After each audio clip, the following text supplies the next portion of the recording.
Ladies and gentlemen, we're coming to you semi-live from the 2018 Sprott Natural Resource Conference, Symposium, and I'm with Daryl Rader from Minaurum Resources, and he's going to tell us a little bit about what they've got going on.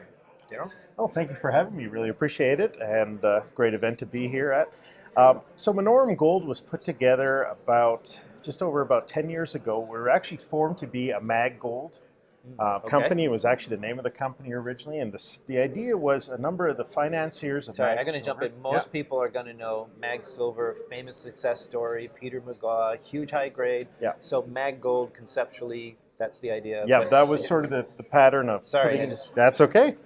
Putting together a portfolio of gold projects predominantly, putting a pipeline together. That was the idea. When we went public, our largest shareholder changed the name to Minaurum Gold, and we basically started with a number of the same financiers as Mag Silver had. Dr. Peter McGaw is a director of Minaurum, and well, that's his only directorship outside of Mag Silver, and he introduced us to people like David Jones, for instance, who discovered one of the largest gold mines in Mexico. And we put together this team that's done it before in Mexico, has gone from exploration through to production, and we decided to build a company based on district scale projects. And most recently, about 3 years ago, we acquired a project called the Alamos Silver Project. It's actually a project that contains pretty well the majority of the historic Alamos Silver District, which was one of the storied districts in Mexico. Was one of the only two places in Mexico, outside of Mexico City, that ended up getting a mint because of its high-grade silver that it was producing. And that's really our focus today, is the Alamos Silver Project. And along with that, we still have a portfolio of district-scale projects like the Santa Marta VMS district in southern Mexico that we control. We're one of the largest landholders in the Guerrero Gold Belt, surrounded by miners. But our focus is on silver, and our focus is on the Alamos project. So wait, Minaurum Gold, and your focus is on silver? Yeah, I would say that wasn't necessarily the original plan, but that's how it works. Mother Nature does what she does, right? Mother Nature does what she does, and you have to. So yeah, tell us about your flagship project. You have this piano keyboard. Yeah, so we have a piano key model, basically is a way of simplifying a geological model of up-thrown and down-drop blocks. And what you're looking at basically is the Alamos district, well-known district. It used to be like any district, hundreds of years old. It had multiple mines, multiple mining companies. It was extremely fragmented.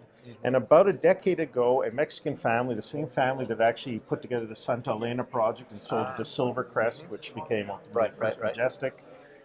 They went into this district and spent over $2 million US putting the entire district together. It looked like a jigsaw puzzle. They acquired all the pieces, and then they started permitting the core part of it right through to production.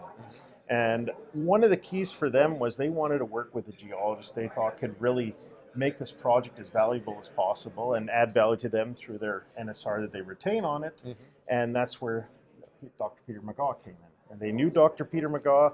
I had a relationship pre-existing with them as well, and they said, well, with the two of you, we'd love to work. And we did a deal with them to earn 100% of the project. And so now exploration's well underway.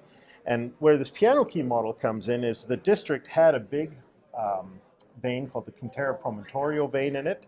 This vein had anywhere from 120, maybe even up as high as 200 million ounces produced out of it. Historical records are leading towards the higher side of that range. But outside of that vein, due to this sort of fragmented nature of the district, there was really never any regional exploration done. And because there was no single cohesive package, it just sort of sat there and it lingered. And when we found the project, I'm not saying who, but a number of my GEOs said, well, we've driven by this thing dozens of times. And as we acquired it, guys in the industry told me, oh, we've known about this district forever, but we thought it was mined out.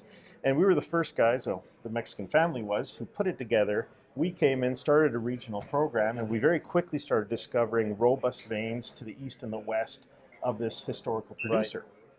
And so sorry, the Mexican family that put it together, you said they were already permitting towards production. Did they have what we would recognize as a resource, or were they just thinking, past production, there must be more? Exactly, pretty much. So they did a great job, and they basically permitted with no active mine plan in place.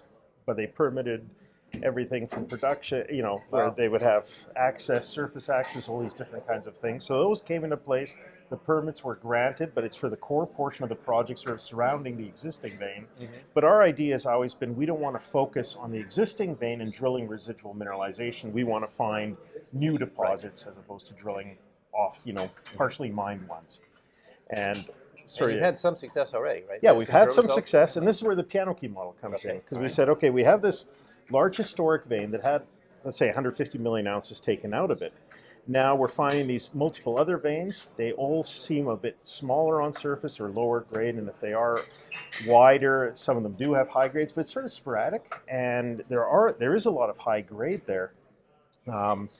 But the reason, we wanted to come down and figure out why haven't these things been mined. And when Peter McGaw, especially, and our team started looking at it, they found out pretty quickly that these veins that were running parallel appear to be very high up in the system on surface, while the historic vein basically had bonanza grade right on surface, which was mined. And that started to explain, okay, well, the top, this major vein obviously got pushed up over time, the other blocks got down dropped. And so the potential then was, okay, we have the historic vein, but now these other veins represent the tops of potentially other large, significant veins. Right. I mean, it would have been at formation, more or less level or boiling zone, correct, right? And then as pieces got faulted up or down, then your pay zone would be lower here, higher there, exactly, and eroded away. Okay, I get that. Exactly. So we have that. And is this just a theory, or you have confirmation? That was a theory, and then we drilled it, right? And then drilling has proven that theory. Right.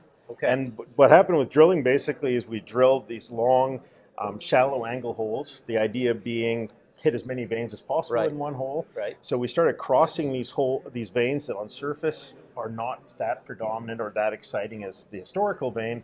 But then we started discovering at depth they run grade. And for instance, the one vein where on surface it grades something like 100 meters of 300 grams, we ended up drilling almost 8 meters of 1,700 grams true width. And that starts to show that, okay, not only are these downdrop veins, they're also veins that host similar potential to the original vein that was mined. And since then, we continue to find more and more new veins. And I think right now we just announced some extensions today that we found. So we're probably up to about 9 veins in all. And when we started with this project, all we knew was that there was one big historical vein there. Right. And we just keep adding these new veins. Oh, that sounds very good. So what is the exploration budget for this year, and what are the goals? Are we even beginning to think about a resource, or we're so early stage that we're just going to keep drilling and finding new veins, or what's the goal? The strategy going forward is to remain focused on exploring new veins, and we basically want to build a system of categorization where we can say, okay, these veins have better potential than these ones. These ones look like they have significant potential, similar to the historic one, and that dictates us basically going out and drilling each one of these veins to figure out where they fit into the model. The plan is we're just waiting to receive some final drill permits to basically do a large program, probably at least a minimum 5,000 meters to start.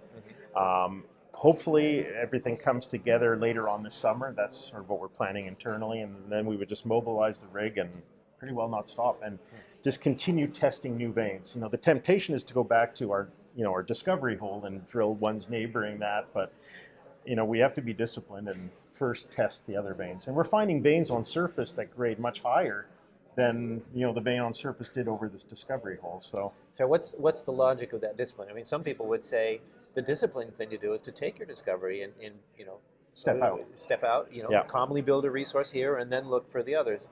But you want to do something on a district scale or don't bother, and therefore...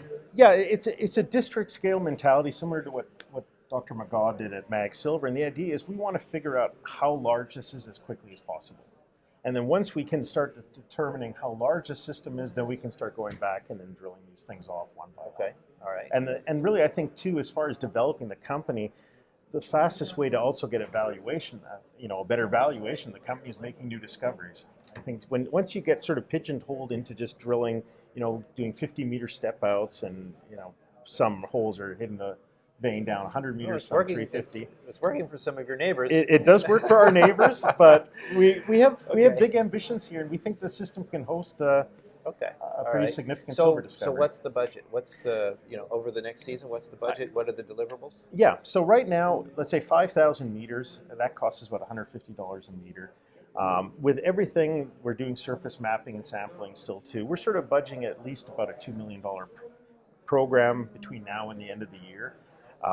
If we continue to get new permits in, our idea is probably at some point we'd mobilize a second rig, accelerate that development schedule. And usually people worry about permits more when it's production, right? In Mexico's, for all its colorfulness, Mexico is fairly pro mining. What's the hang up on the drilling permits? It's not as much a hang up as the way we're permitting. And the way we're permitting is we have more than enough pads permitted where production's permitted along the historic vein.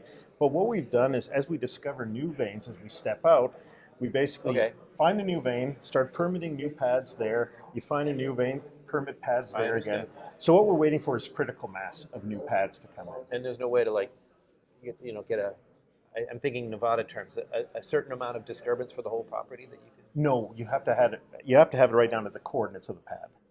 So the thing is we can't just do a big blanket one because we have yet to discover some veins in some areas. Okay, so no, I get that. It's a sort of piecemeal approach, but you want to build a critical mass through that. I heard a story, I don't know if it's true, I heard a story about a guy who had a Mexican staking monument, which is not like a pole, and it's a big concrete big concrete thing. He had one made out of styrofoam in the back of his truck, and he'd go around and take pictures, and then build another monument later, because that was faster for him. I don't know if that's a true story, but it's a fun story. Mexico has its quirks. You could probably do it.